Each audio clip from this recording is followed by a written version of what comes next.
Hi, I'm Tim Eskew. And I'm Amanda Stradling. We are East Valley Leader Lab, and this is our podcast, Mind and Body at Work. Wellness, well-being, and mindfulness are trending right now as organizations try to attract and retain the best talent in this tumultuous post-COVID world. At the Leader Lab, we agree these are important concepts and overdue for being fully utilized in the workplace. We also believe that these concepts only work when you treat the mind and body as a whole. We are excited to be part of a societal shift in attention toward the whole person. We invite you to join us as we begin to look broadly and deeply at wellness, well-being, and mindfulness in the workplace. Hello, everybody. My name is Tim Eskew. This is my partner, Amanda Stradling at East Valley Leader Lab, and this is our podcast, Mind and Body at Work. As usual, we want to remind our listeners, if you resonate with, if what you hear today resonates with you and what you care about, please like, share, or subscribe to our YouTube channel or wherever it is you get your podcasts. We are excited again to have another unique perspective on well-being and related topics today. Our guest is George Wittemyer. Welcome, George. Thank you. Nice to be here. So George is a professor of conservation biology at Colorado State University. He specializes in determining how landscape, humans, and climate impact the demography, distribution, behavior, and movement of at-risk wildlife populations. And specifically, we're going to talk today about elephants, which is also George's specialty. George's team works to actively translate research into policy actions and apply them globally. And as part of that, he is the chair of the scientific board of Save the Elephants, and he's on the IUCN's African Elephants Specialist Group. And I'll just say I was lucky enough a couple of years ago to visit one of the research centers that George runs called Save the Elephants at Samburu Park. I hope I'm saying that right, in Kenya. And what a fantastic experience. So this is going to be fun to learn more about the big animals. And I'm going to let Amanda get us started. All right. Well, this is my first time meeting you, George, so I'm so happy that you're here. Let's jump right into it. Can you tell us about what got you involved in researching the elephants and how that relates to your personal care? Thanks, Amanda. Yeah, I've been incredibly lucky and blessed in my life. And like many people, I really enjoy being outdoors. I love being in nature. We've done actual work on the benefits of natural sounds to mental health and to physical well-being. It's one of these very well documented immersion effects that you get from being in nature. There's just multiple health benefits from it. And I think I was benefiting from that at a young age. But I didn't really know that there was necessarily a career in immersing yourself in nature. Seems like more of a self-care thing than a career. And I was fortunate enough to go on a study abroad during my undergraduate. And I met people in Kenya that work on elephants. And I leveraged those connections to get a foot into the door. And actually, I applied to funding through the US, and that sent me to Kenya to work on elephants. And once that door was cracked open, I just kept pushing, and I've made a career out of that. So I continue to work on elephants 20 some odd years later. That's amazing. So you kind of created that career path for yourself by leveraging those connections. Correct. Yeah. So for my scope, a lot of wildlife work, if you're interested in it, you typically would do it in North America or your country. And it's a bit more difficult, a different path to have to go abroad or to another country to work on wildlife, given there's a lot of interest everywhere in the world, really. And so that entailed figuring out all the funding individually to be able to go out and do this work. And then, as you get more momentum, you get more experience, you get more understanding, it gets easier to fund that type of work. And it's like one of these snowball effects. And so that's sort of how my career took off. I've really enjoyed it. I find the elephants are fascinating species, cognitively sentient, Behaviorally, we'll talk about that today, but they're just a sort of a next level cognitive species on the planet. And so they're constantly inspiring you, constantly worrying you because they're under a lot of threat. And just it's fascinating to be able to immerse yourself in their world and try to learn a bit about them, even though we can't communicate with them. So you bring up the threat. Are they are they endangered? I mean, is that the Yeah, they're technically endangered. Unfortunately, I'm sure as most people know, ivory is one of those most coveted substances in the world. Has been for millennia. You know, Roman Empire was sort of the first mass eradication of elephants to feed their desire of ivory. And ivory is the teeth of elephants. So it's a magnificent substance for art and decor, but unfortunately, to get it, elephants are shot and they're killed and their teeth removed. They're massive animals, you know, multiple ton individuals, but they're shot and only the teeth are taken.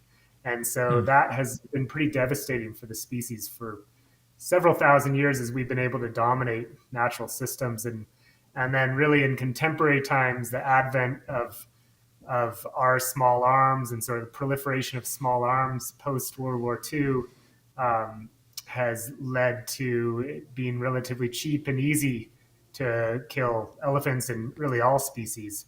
And so that has put a new level of threat on any animal really that's globally traded.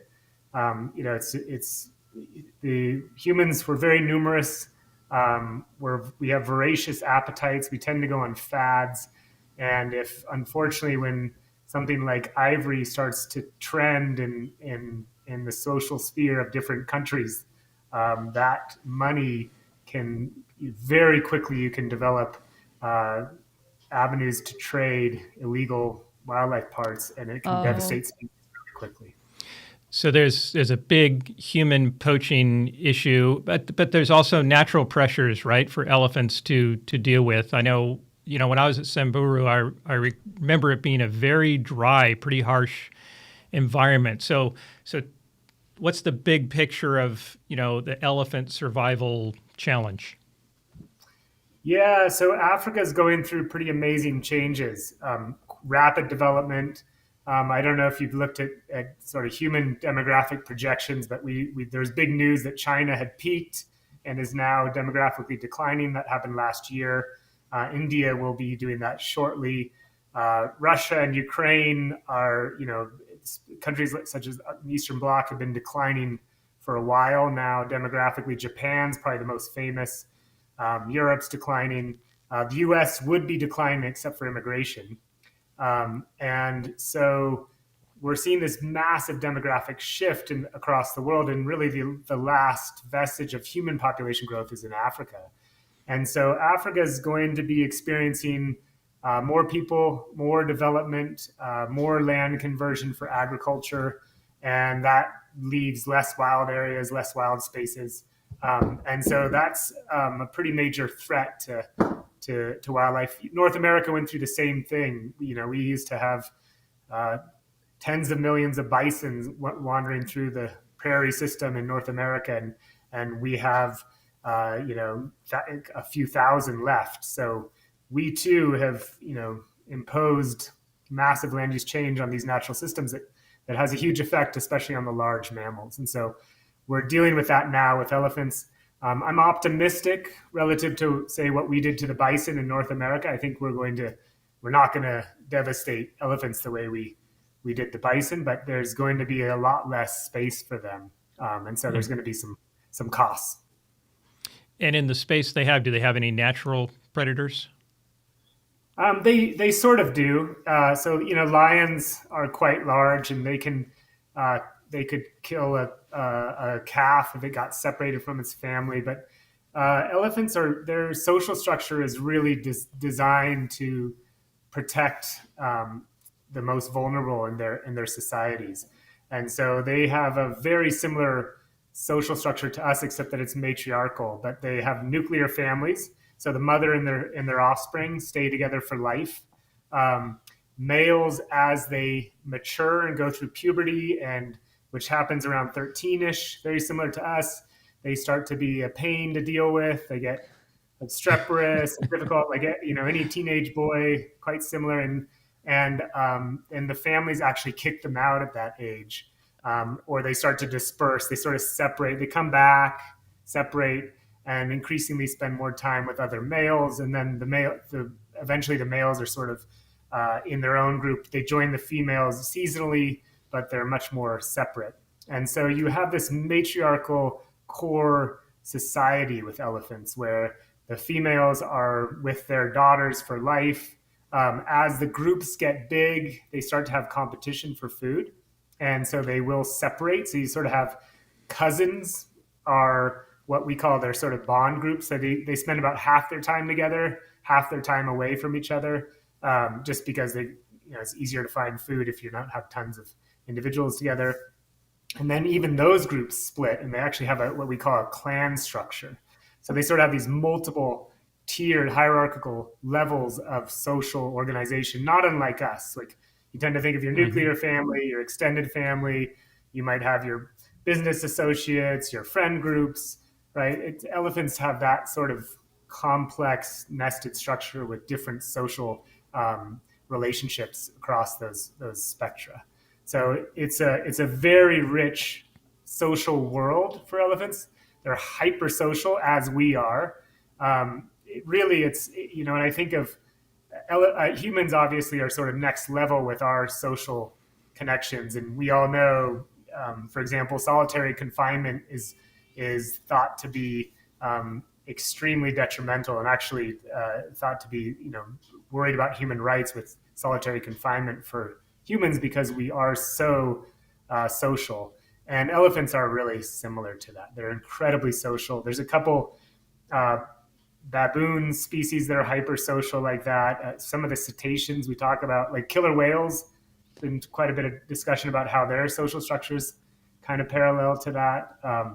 But yeah, the elephants are one of the most rich social fabric that they rely on of any species on the planet. Very cool. And I'm guessing being similar to humans in that way that there's going to be some other things that we compare. But before we go into that, do you want to go with the next question? Yeah. I would like to hear about some of your most memorable moments with the elephants, some of your personal experiences that you've had while you've been out there. Yeah, I mean, it's been very rich, been very fortunate. I think anybody who sees a baby elephant can attest to just how absolutely adorable and playful and fun it is to watch. So literally in Samburu, where Tim visited, the elephants there, it's sort of centered around a river, the only permanent water in quite an arid ecosystem. And so the families leave, they go forage in the evening and night up high where the food's a bit better, and then they converge on the river during the day, and it's literally a day at the beach for the kids. And so you get to sit there and watch them playing and swimming and chasing each other, and it's pretty magical, the entire experience. But I think some of the most fantastic interactions is when we've gotten to witness intimate events in elephants' lives. And so some of these are tragic, which, the loss, they're incredibly strongly bonded to each other and to their offspring. And so death, which is not uncommon in the system, can be heartbreaking to witness. But we also have been fortunate enough to watch a lot of births, a lot of the family sort of development processes. And I think one of the events that really typifies elephant behavior for me was one time when I got to witness a birth. Most of the time they give birth at night, so it's quite hard to see. But I happened upon a group of elephants that the female was giving birth in late afternoon. And it was a family that they had lost the matriarch of the group. And so it was younger females, and younger, I mean in their 20s. In the wild, they can live up to 60, maybe a bit past 60. Often these elderly females, they're very stately and they tend to lead the broader group. They tend to have larger numbers of elephants that stay with them rather than breaking off. And so this group had recently lost a very mature, old, dominant, knowledgeable female. And they were in the park and giving this 20s, mid 20s female was giving birth, and without sort of their leader who'd recently passed. And it was just fascinating to watch because her two sisters were on either side of her, and she's going through labor. It's incredibly painful, and you can hear her, you can watch her contracting, you can see the contractions through her whole body.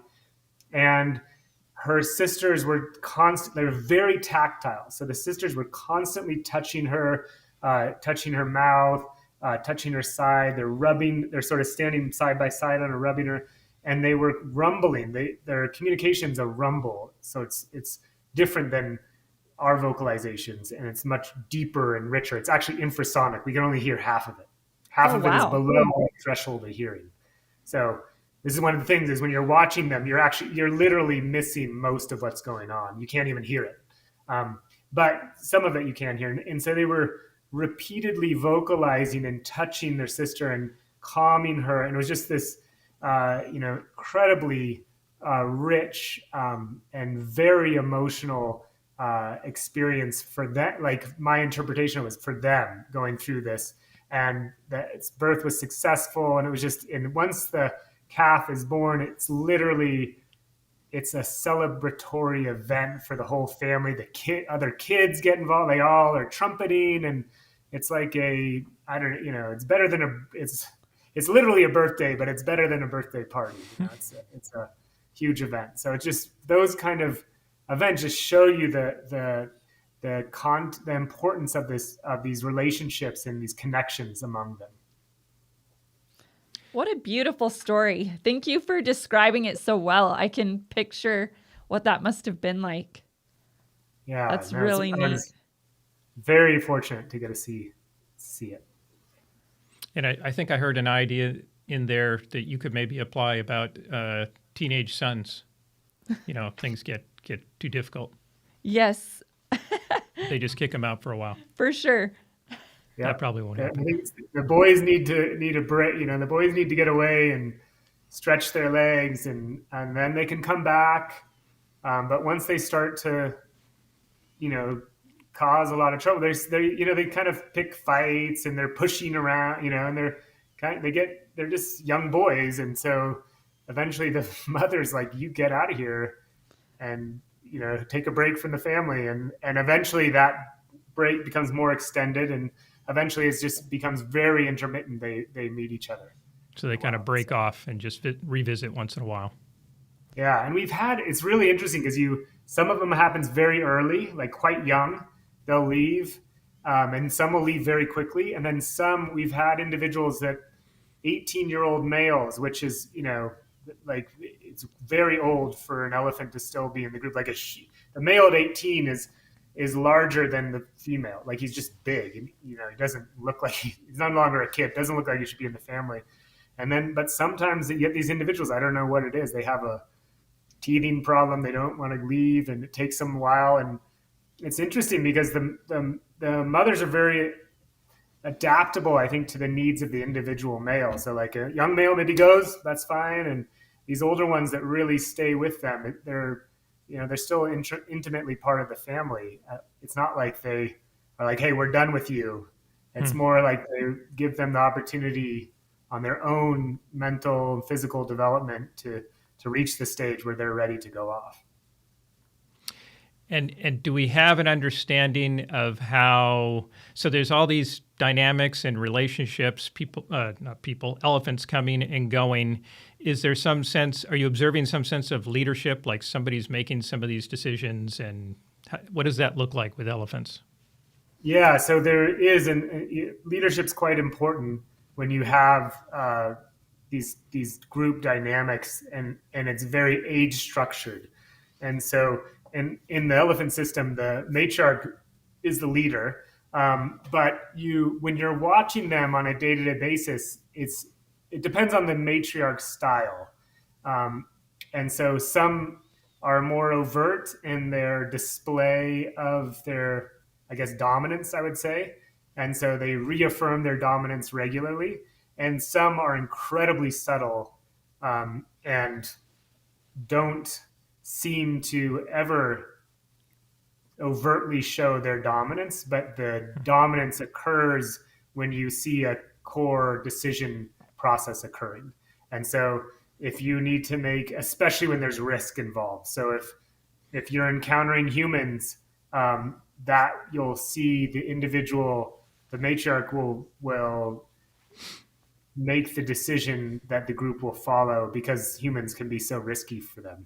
And so in those contexts, it doesn't really matter the style of the matriarch across the group. They will always step in and lead, and they often lead by getting the family moving towards safety, and then they have to position themselves between the risk and the family. And so they will maybe get the family going, but then they will hold back defensively. And so this is one of the really tragic things we've had to deal with the ivory story, is that often when humans do come in to get ivory, they tend to, the males are much larger, so they tend to shoot males. But what happened in many systems is they shoot out all the large males, and then they start to attack the families. And when they do that, the matriarch defends the family, and so she'll get killed first. And so we have a lot of sort of decapitation of the social unit in that way by this sort of human selective pressure for ivory. So I guess that sort of segued into something else. But I think the story with leadership in elephants is that it's often leading from behind. It's often younger females, like sort of the teenage females that are, maybe they're the most get up and go, or they are less sanguine in their daily activities. And so a lot of times when things start out, it's like a young teenage female that sort of gets things rolling. And the matriarch, will join in, but there's always reference to what the matriarch is doing. And so so I would say the majority of time, the matriarch is not overtly leading the group. And it's much more subtle, where the group is referring to the matriarch and adjusting based on her, rather than her being out front and, dictatorially driving the story. And I think this is really the story of elephant leadership, elephant social structure, elephant interaction in general, is it's very subtle. They're a very subtle species. It's almost, they're just very calm in the way they interface with each other. And I guess another story, if I can segue into males, so males will become twice as large as females. Really? They're massive, incredibly strong, powerful individuals. And they annually go through a sexually active state when they literally start to drip testosterone out of their temples, and they're just signaling power. It's a dominance display to other males, and it's an honest signal, we say, and that olfactorily they can understand the condition of this individual, how strong he is, how big he is. Through their smell? Through the smell. Yeah. And it's literally testosterone. They're dripping testosterone. And this is once a year? This is usually once a year. Like a big dominant male will come in at sort of the peak period when females are coming into estrus and dominate the area and fend off other males. Younger males might start pretending they're in their rut, but they're kind of a sneaker strategy that, they can't hold a territory or an area. They're not big enough. And so a big male comes, they act, like they're just hanging out, doing nothing. As soon as the big male's gone, then they start to act like they're a dominant male. So they're much more, much more avoiding. But I think the thing I wanted to mention was these males it's pure, it's absolutely fantastic to witness for us. Like, they're very spectacular. And they'll come into these families and they check all the females, and they will have 1-year-old calves coming up and smelling them and touching them, and these males are incredibly gentle. Like I've actually seen a male like reach up and tear off a massive limb on a tree, and he's eating it, and then this like 2-year-old kid comes up and starts pulling on the branch and eating the other side, and he just didn't do anything, just they ate the branch together, like this massive dominant, sexually signaling male, and then this little baby like chewing away on the branch with him. And that was, that gentleness is just innate in their interactions with each other. It's reminding me of another guest we've had who deals with leaders, and she teaches what she calls the quiet ego to humans. Yeah. Right? Because they found that the more effective leaders don't need to, demonstrate their dominance. It's a subtler approach, and it's reminding me of that. Both first with the females, right, who are the matriarchs, right, that lead the pack, but then also it sounds like it even applies to the males to some extent. Yeah, it is. They're one of the things I think they do is that the leader, the matriarch of a group, is constantly allowing opportunities for the younger females to practice decisions. And I think she corrects those decisions, but not in a sort of schoolmaster way. It's a much more subtle thing. So like if the group is sort of, the young female takes off and is headed, that direction, and the matriarch maybe will be sort of oriented perpendicular a bit to them, but sort of staying with them until eventually maybe she'll start to separate a bit going her way. And then it's like the group will course correct, but it's not a, stop, you're going the wrong way process. It's a much more subtle process. And I think for most of the matriarchs, I think they give space for individuals to make the decisions they want. And when the corrections come, they tend to be subtle, and it's not even when sometimes they'll be in a like sort of contesting over a space, like a shade area or fruits from a tree where it gets overt. And often she'll come in and the dominant will come in and she'll rub, like rubbing is kind of a very, I guess, a gentle, placating, greeting kind of approach for them. And so she'll sort of rub against the other female and push her out of the way and take the food. But unless it's like with the boys, it can be a little different. Sometimes the young males, it might be a little more overt. But often with her sort of the older adults in the group, it's a much more gentle process of, I'm coming in, okay, I'm taking this, okay. But it's not using her strength necessarily. I think there's so many applications in leadership to this behavior that you're seeing. Are there any that pop out to you? I mean, we've already touched on a lot. Are there any more you want to highlight? I think some of the things we do is we do a lot of radio calling of wildlife. And so with elephants, we put GPS collars on them, and we're trying to actually understand how they use space. We're in these landscapes there's increasing human pressure, development. And so one of the things we're trying to understand is where are areas that are good for the elephants, and how do we connect them in this mosaic of the human ocean across the landscape. And so we do quite a bit of tracking work where we're using their movements to understand what they like on the landscape, how they will move across an area of risk or avoid areas of risk, or what sort of permeability there is for different things. So we do a lot of tracking.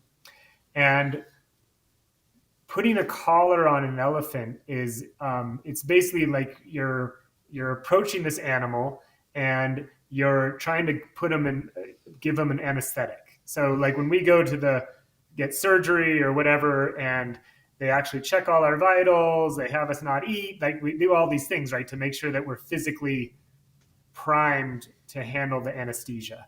And then we're constantly monitored the whole time and very closely scrutinized, right? And so what we're doing is we're driving up or flying up to an animal. We don't know its state. It's eating the whole time. And we inject it with anesthesia. And so it's a pretty aggressive interaction, but it's the only way we can do it. And so sometimes you have to come in with helicopters in really remote areas, and you have to come down and you have to dart them from the helicopter.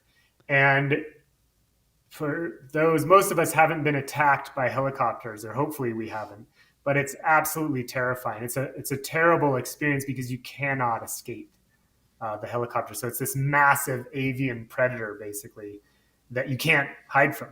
There's nothing you can do to hide. And so when we come in, they'll as they realize that you can't hide from this thing, the matriarch will do these really interesting things. And I don't understand actually how she does it, but she will get the family moving like straight, like through forests and thickets, like they're all in a line going, and she will sort of disappear into the thicket. And so the family's moving forward, and you're in the helicopter coming in behind the family trying to get a dart, and and all of a sudden the matriarch will come out perpendicular to you, trying to reach and grab the helicopter, which you're above her, so she can't. But it's this very nuanced, protective ability, and it's like protecting and attacking, right? And so that decision process has always been fast. I don't know how, and it's happening very fast. Like it's going on very quickly. That she's communicating and getting this structured.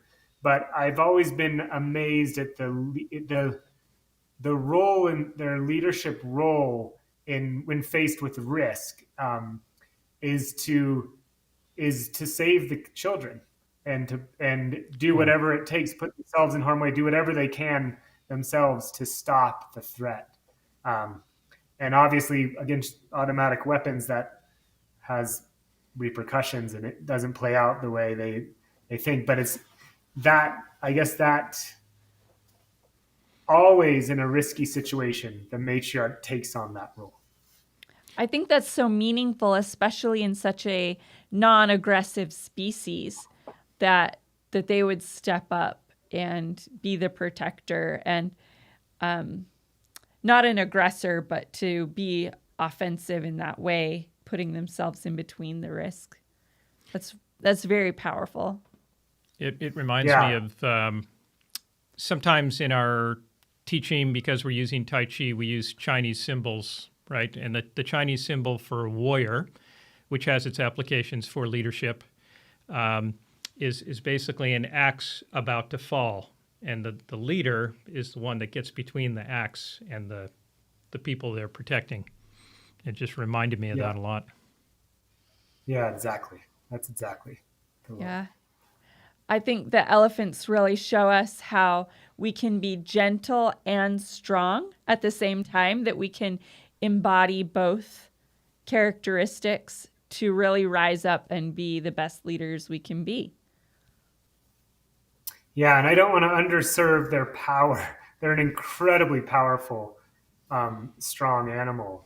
So I think that dichotomy is all the more striking, is because of the strength and the power that they have. They're a multi-ton animal. They can lift up. They can flip cars if they want. They're incredibly strong, and yet the way and they're very tactile. So they're constantly touching, smelling, doing this, and then it's just absolutely the most gentle interactions you can matter. So it's that balance between the power and the gentleness makes it all the more noticeable and stark, I think, because they can actually take, like, you can, you don't need to be that gentle with those kids. Those kids are big and strong, actually, and yet they are just so gentle with them. Some parenting applications there as well. Yeah. I think leadership is, in some ways, is parenting, right? That's another type of leadership, and maybe the most challenging. Absolutely. Type, so. Very cool. Let's see. Let's jump on to our next question. So in this podcast, we're examining diverse perspectives on well-being. So what have you learned about what impacts the well-being of elephants? We've talked about their risks already, but what are some things that help them thrive?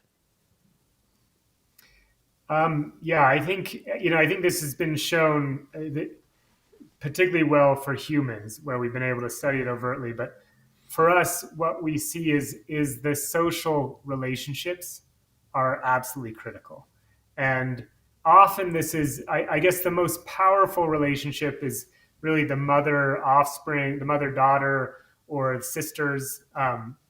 Those tend to be incredibly strong bonds.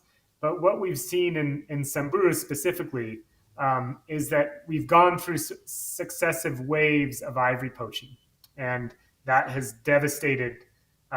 It's torn the social fabric of elephant society by removing these hubs, really these core hubs of these groups. And so when things go really poorly, there's certain families, they lose basically all the adult females in their groups. And you're just left with these kids. And what happens is they will join friendships that based on their mother's social network, they will join in with groups that they know. They might not be genetically related to them, but they know them through their mother's social network. And they know those kids because they grew up meeting them at the beach or whatever. And after their family's been destroyed, they rejoin, or they not rejoin, they join into these other groups. And really the bonds are through the children, through the age mates.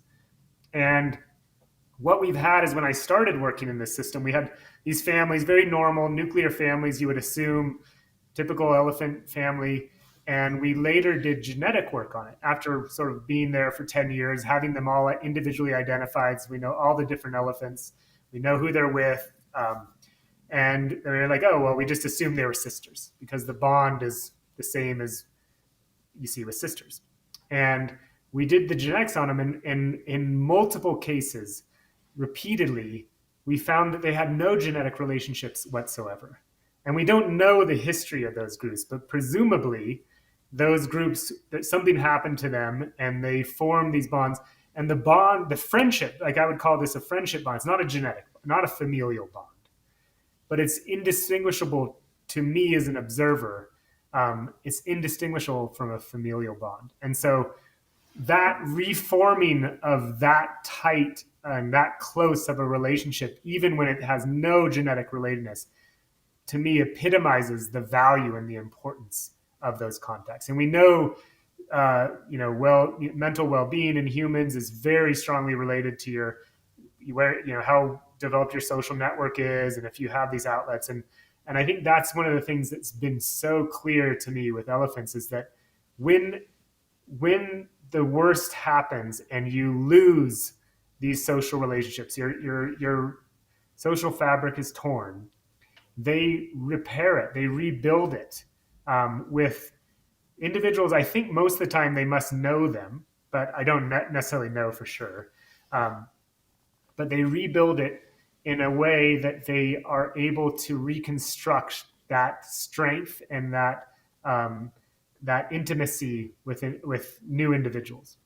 And so I think that highlights, we don't know necessarily why they do this, but the fact that they're repeatedly doing this, and we've seen it over and over, unfortunately, we've done this experiment many times. We know that this is what they do, and this is how they cope with this incredible trauma that they've gone through. And we've also had individuals, we've had several times where we've had young females, particularly, maybe prepubescent females, something's happened to their families. And we've had several of those where they've come in and they've been clearly depressed. Like, if I was going to diagnose what it is, they were morose, they were lethargic. So it's showing manifestations of what appears to be depression. And we've had several of those individuals die from a context where I think they couldn't, I don't know why or what's going on, but I think they weren't able to rebuild those relationships. And I think their body condition, they would get skinny, they would stop feeding, the lethargy. There was nothing overtly obvious to them. There wasn't signs of a disease like there's I don't know, there's things when you look at, you can clearly tell there's a disease, like animals dripping mucus or things like this that aren't okay. These individuals looked like it was much more of a mental problem for them, and maybe they couldn't, for whatever reason, they couldn't rebuild those relationships, and they aren't able to persist in that state. And so I think that just highlights the importance. It makes me wonder a little bit, and I know it's tough to prove causation, but the approach that the matriarchal leaders use, I wonder if that has benefits for, reknitting the group back together after a catastrophe, and whether those two things are related or not. What a great lesson for human leaders, right? To take care of the group, right? Because things will happen, and the group may need to knit itself back together without you. You may move on to another job, hopefully. So just interesting. Absolutely. Interesting parallels. We've talked about in other podcasts that the ability to connect in times of difficulty is just paramount to our further success. And when we can't reach out and connect, that those difficulties or traumas are so much harder to overcome. Yep. I remember other guests highlighting that exact same concept within humans, that we need to connect when things are hard, and the instinct to withdraw isn't a helpful one if we have that. Yeah. So we've talked about the well-being of the elephants and sort of the well-being of the herd and the groups. You're doing some dangerous work out there, George. How do you guys think about not just the safety, but also the well-being of the workers out there and the local people that you're working with? How do you guys think about that? Yeah, it's there's risk, physical risk, just innate in the job, and there's psychological. It's been difficult. There's periods when we've about a decade ago, we were experiencing, elephants across Africa were experiencing massive pressure for ivory trade. And we were literally, we built this project so we could try to understand the intricacies of elephant behavior. And we were monitoring them individually, so we know them all, but we weren't necessarily sitting there watching, waiting for ivory poaching to come in. But it did, and it came in, and it took all of our energy, all of our attention basically was going around trying to identify bodies of elephants that we knew. Elephants that we had seen born with their families, grow up. Some of these females that we watched been born, grow up, give birth to their first calf, and then we find them shot and with their face chopped off so that they could get the teeth of these animals. It was very difficult. And I think we probably didn't do that well. One of the things that happens when you're in the thick of traumatic experiences like that is it's just you're having a wave crash over you, and you don't have time. You're just reacting all the time, trying to figure out how do you stop this, the rise of the ocean, which is way out of your hands, but you feel an incredible responsibility that you're there, that you're supposed to somehow be able to stop the ocean from rising. And I think that was a really difficult time for our whole team, as it was just so traumatic to have to go through and day out witnessing this carnage going on. And I don't think we addressed our own issue, our own mental health with that, because we felt so much responsibility to document what was happening. And so I think this is another problem you often have, right? When things are, sometimes you're just overwhelmed and the responsibilities don't give you time to take a breath. And luckily we, as the process calmed down, we were able to refocus and One of the things we do is exercise in the camp and play. They're big into soccer. We used to run. I used to try to run with people there. They're just too fast for me. The Kenyans crush. I'm not very fast, but running with Kenyans is always a dicey situation anyway. But football games also just tends to, games, physical games. So everybody, you get out your stress, you get out your